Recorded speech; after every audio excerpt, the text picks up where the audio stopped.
Hazani Abduril Dunkwai, fondly called Hazani, had always been known for his faithfulness and honesty since childhood. These qualities were not accidental. He learned them from his parents, who raised him with strong moral values despite their humble circumstances. Hazani came from a very decent and respected family. His father, Abduril Dunkwai, was a well-known local blacksmith. He was skilled and deeply dedicated to his craft. His mother was a petty trader, selling maize, tomatoes, and okra by the roadside to support the family. At a very young age, Hazani's education was cut short because his parents could no longer afford his school fees. Determined to be successful, he began helping his father in the blacksmith shop, learning the value of hard work and discipline. His father always dreamed of a better future for his son, a future free from the struggles of poverty. In pursuit of that dream, he sent Hazani into an apprenticeship under Balalwoji, a 28-year-old shoemaker from the big town. Balalwoji produced shoes for both men and women and ran a modest workshop. When Hazani was 17, he left home to serve under Balalwoji. From the very first day, Hazani treated Balal not just as a master, but as an elder brother. He was incredibly hardworking, highly observant, and possessed exceptional attention to detail. But above all, he maintained a very positive outlook on life, no matter the circumstances. It didn't take long for people to notice his attitude. Everyone who came in contact with Hazani admired his humility and diligence. Barely 2 years after Hazani began working for Balalwoji, the business began to flourish. Balal acquired a small warehouse, employed new staff, and took in several apprentices. His shoemaking trade had become one of the most successful in town. Before Hazani joined him, Balal already had a fiancée named Biena. Hazani had always maintained a cordial and respectful relationship with her. After Balal's success, he married Biena, and together they seemed to have everything they wanted. Originally, the agreement between Balalwoji and Hazani's father was that Hazani would serve him for 8 years. But within just 2 years, Balal's business had grown far beyond expectations. And this is largely because of Hazani's exceptional contribution. Impressed by Hazani's dedication and charisma, Balal decided to make him the head of the company, even though he was still an apprentice. He believed Hazani had the leadership skills and business sense to take the enterprise even further. However, Biena strongly opposed the decision. She insisted that her brother, Awa, be given the position instead. Not wanting to offend his wife, Balal gave in without much thought and appointed her inexperienced brother as the general manager of the company. This decision shocked many, as everyone knew Hazani was the one who truly deserved the role. Hazani wasn't troubled.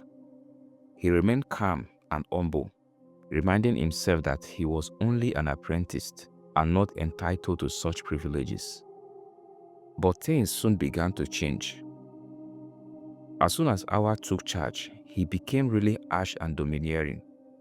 He micromanaged everyone, especially Hazani, whom he saw as a threat. Most of the workers and apprentices remained loyal to Hazani, and this deepened Awa's resentment. Driven by jealousy, Awa conspired with an apprentice who disliked Hazani. Together, they secretly hid one of Balal's valuable possessions inside Hazani's belongings. When the item was later found in Hazani's bag, Biena wasted no time advising her husband to dismiss him immediately. Without any proper investigation, Balalwoji believed the accusation and sent Hazani away in shame. Hazani returned home, his heart heavy with shame, only to be met with greater sorrow. He discovered that his beloved father had died 2 years ago. His mother, now frail and very sick, had kept the news from him, fearing it would shatter his focus and future. Hazani, the faithful, honest and hardworking young man, had been betrayed and disgraced. Yet he had nothing but the features his parents had instilled in him and the formidable skills he had acquired. The forge of adversity had tampered him once again, and from the ashes of his old life, a new one would have to be built. Hazani had always been open-minded, a trait that allowed him to adapt seamlessly. He returned to his father's forge and revived it. He printed a sign announcing that he was open for business and began offering minor services to the community. One day, a woman brought a steel basin for patching. While working on it, an idea came to Hazani. He could start producing steel plates and cups with custom designs. Using leftover iron scraps, he experimented and was amazed by the results. Hazani made several custom designed plates and displayed them in his shop. When customers came seeking his service, he showcased his creations. People marveled at the detail and excellence in his craft. An influential chief needed a golden staff of honor. Hazani was recommended to him, and he completed the work flawlessly. The chief was very impressed, so he offered to invest in Hazani's craft, helping him expand his workshop and acquire the equipment needed to scale his business. This was the turning point for Hazani. By the end of the third year in the business, he had begun distributing custom utensils from his own factory. He was already a supplier with well-known and trusted brands. It was on one of his business tours that he ran into Balalwoji. Balal was working as a sectional supervisor in a top restaurant in the big city. When Balalwoji saw Hazani, tears immediately filled his eyes. He didn't need anyone to tell him how the tables had turned. It turned out that Balal had been duped by his wife and Awa. They capitalized on his love for Vienna, tricking him into signing documents that transferred ownership of everything he possessed to her.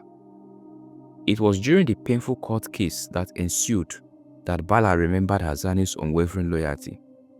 He immediately hid his face, watching Hazani from a distance, filled with shame and humiliation.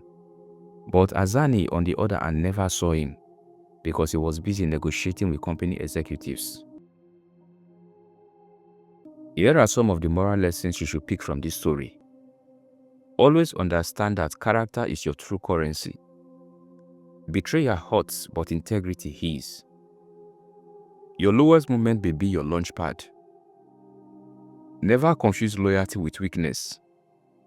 Hard work speaks even when you are silent. The forge of suffering shapes kings. Stay faithful even when no one sees you. Your parents' values are your inheritance. Jealousy destroys, but excellence endures. Build your life on truth, because everything else will surely burn.